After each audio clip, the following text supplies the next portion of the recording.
क्या आप जानते हैं कि भारतीय स्पेस प्रोग्राम से कई वर्ष पहले शुरू हुआ था पाकिस्तानी स्पेस प्रोग्राम? क्या आप जानते हैं कि पूरे एशिया महाद्वीप में पाकिस्तान ऐसा तीसरा देश और दुनिया का 10वां देश था जिसने अंतरिक्ष में सफलतापूर्वक रॉकेट छोड़ा था? क्या आप जानते हैं कि पाकिस्तान ने अंतरिक्ष में अपना पहला रॉकेट भारत के पहला रॉकेट छोड़ने से पूरे 1 साल पूर्व भेज दिया था? और आखिर क्या वजह है कि मौजूदा दौर में दुनिया भर के टॉप स्पेस कार्यक्रमों में भारत का इसरो शामिल है, जबकि पाकिस्तान के सुपार्को का जिक्र मुश्किल से ही मिलता है? बल्कि भारत में सुपार्को के 9 साल बाद लॉन्च की गई इसरो आज पूरी दुनिया में राज कर रहा है। जानेंगे कि आखिर दोनों में ऐसी क्या बात है। हालांकि पाकिस्तान ने भी अंतरिक्ष क्षेत्र में कई उपलब्धियां हासिल की है, लेकिन फिर भी वो भारत के इसरो से पीछे क्यों रह गया? बात 1960 की है। कराची में पाकिस्तान अमेरिकी काउंसिल का लेक्चर चल रहा था और स्पीकर ने अपने एक बयान से सबको चौंका दिया। पाकिस्तान अब स्पेस एज में दाखिल होने वाला था और बहुत जल्द हम अंतरिक्ष में एक रॉकेट भेजने वाले हैं। प्रोफेसर अब्दुस सलाम के भाषण का हिस्सा अगले दिन दुनिया के तमाम जाने माने अखबारों के पहले पन्नों पर छपा। ये वही अब्दुस सलाम थे जो आगे चलकर विज्ञान के क्षेत्र में नोबेल पुरस्कार जीतने वाले पहले मुसलमान और पाकिस्तानी थे। पाकिस्तान में जानकार बताते हैं कि अब्दुस सलाम ने 1958-59 के दौरान पाकिस्तान के शासक जनरल अयूब खान से मुलाकातें बढ़ा दी थी। कभी आपने सोचा है कि Pakistan lost in space race, यानी कि पाकिस्तान अंतरिक्ष की दौड़ में क्यों हो रहा है पीछे? क्यों पाकिस्तान गवर्नमेंट इस बार को सपोर्ट नहीं करती? साथ में ही बात करेंगे कि अभी तक स्पार्को ने कितने मिशन लॉन्च किए हैं, पिछले सालों में स्पार्को की क्या क्या अचीवमेंट रही, दुनिया में इस बार का रंग कौन सा है, इसकी ट्यूशन के मिशन कौन कौन से हैं, और क्या लड़ाकों को सबसे कम पर किया जा सकता है। तो दोस्तों चलो देखते हैं। दोस्तों इस बार को फॉरवर्ड किया गया था आज से लगभग 60 साल पहले 1961 में, यानी इसरो से 9 साल पहले इसके फाउंडर थे अबू सलाम, एक पाकिस्तानी थियोरेटिकल फिजिसिस्ट हैं। इनको 1979 में इलेक्ट्रॉन यूनिफिकेशन थ्योरी के लिए नोबेल प्राइज मिला।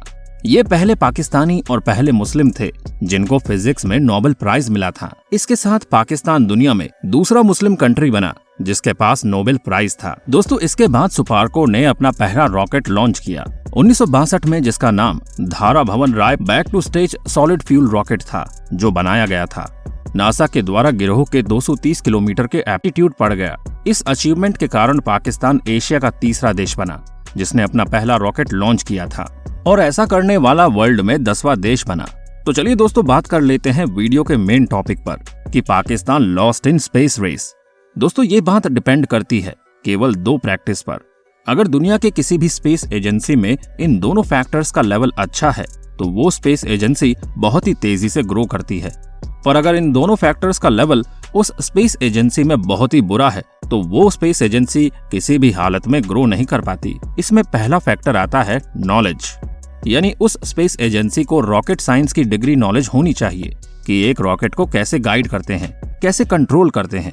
साथ में ही रॉकेट साइंस के साथ जितने भी फील्ड इंक्लूड हैं और सारे फील्ड की डीपी नॉलेज होनी चाहिए, जैसे इलेक्ट्रॉनिक और कंप्यूटर साइंस। और यहाँ पर दूसरा फैक्टर आता है बजट, यानी मनी। 231 एजेंसी को ग्रो करने के लिए सबसे जरूरी चीज होती है पैसा, जिसकी जरूरत होती है स्पेस टेक्नोलॉजी के बहुत ही एक्सपेंसिव पार्ट बनाने के लिए।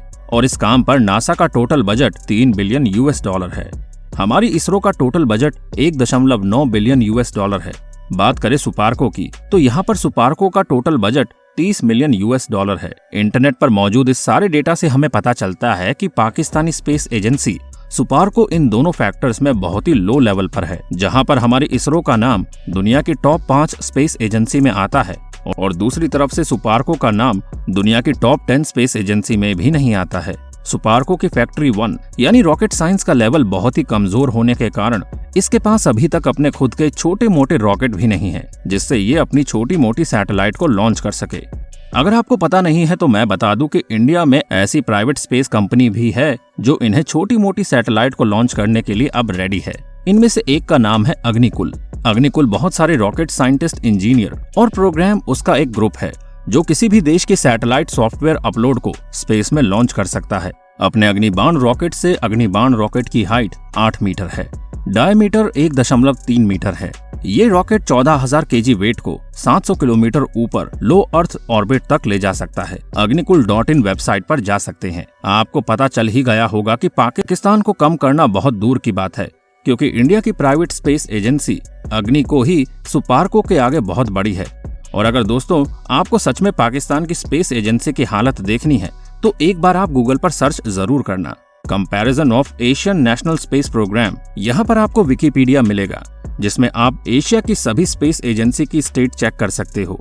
तो पहले हम देख लेते हैं इसरो को। तो यहाँ पर हमारे पास ऐसा नोट भी है, ऑपरेटर सैटेलाइट्स भी है और इक्वेबल बायोलॉजिकल साउंडिंग रॉकेट भी है, क्योंकि इसरो दुनिया की टॉप 5 स्पेस एजेंसी में आती है।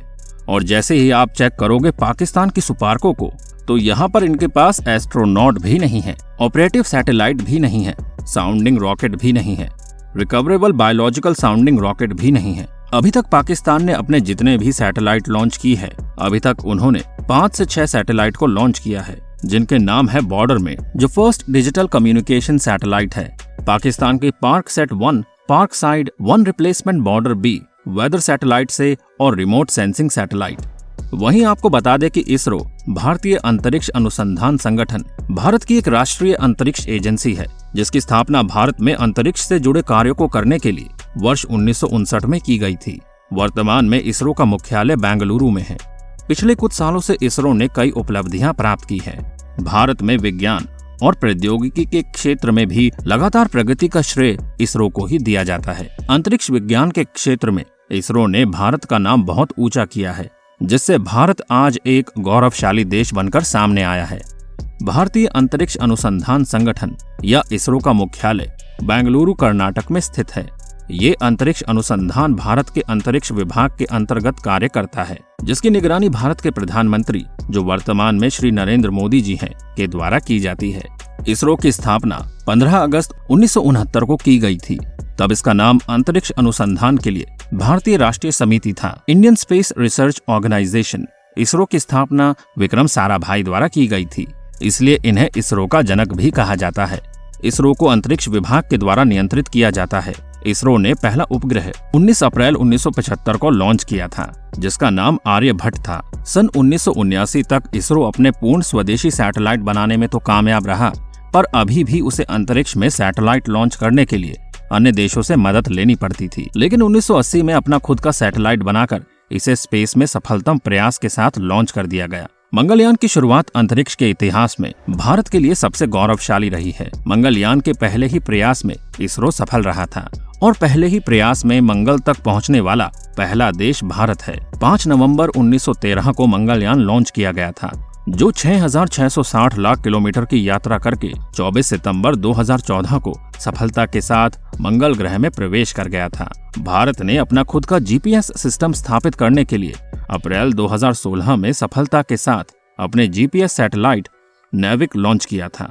इसरो ने 15 फरवरी 2017 को PSLV C-37 के द्वारा 104 सैटेलाइट को पृथ्वी की कक्षा में स्थापित किया और सबसे ज्यादा सैटेलाइट लॉन्च करने का विश्व रिकॉर्ड बना दिया और भारत का नाम ऊंचा किया। लेकिन देखा जाए तो भारत से पहले लॉन्च किया गया पाकिस्तान के सुपार्को को आज कोई नहीं जानता। लेकिन उसके 9 साल बाद भारत में चंद्रयान इसरो लॉन्च किया गया था और आज ये हर किसी की जुबान पर है, इसलिए दोनों के कंपैरिजन में इतना अंतर है।